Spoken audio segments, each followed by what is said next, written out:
It was a catastrophic failing of international peacekeeping.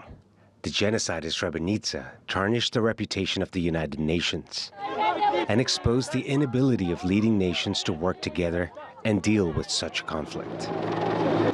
A UN report into its own affairs, presented in 1999 by the then Secretary Kofi Annan, concluded with the words, "Bosnia was as much a moral cause as a military conflict.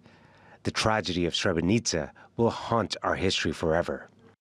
The UN was, belatedly, condemning its own tendency to try and remain neutral in a civil conflict.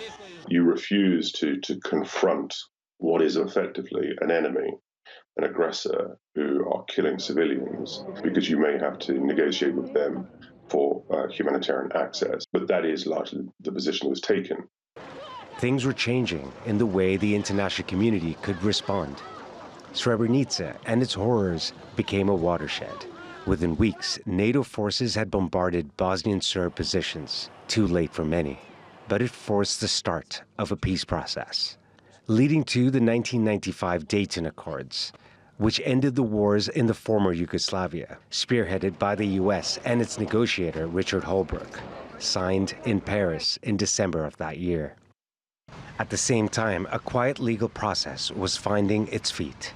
General Ratko Mladic and Bosnian Serb leader Radovan Karadzic on charges of war crimes and genocide. What I know is that many Muslim soldiers have been killed through the forests, and how they have been buried, I don't know.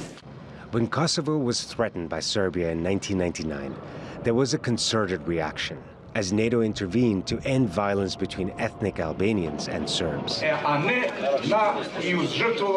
indictments and arrests from the Balkan Wars culminated in the trials of Serbian President Slobodan Milosevic, who died in custody. And after years on the run, the arrests and sentencing of Mladic and Karadzic. There is no real closure for the bereaved. Nothing heals the misery of those days in 1995. But there is now a template for war crimes investigations and trials, no matter how long it takes. A legacy of Bosnia and of Srebrenica.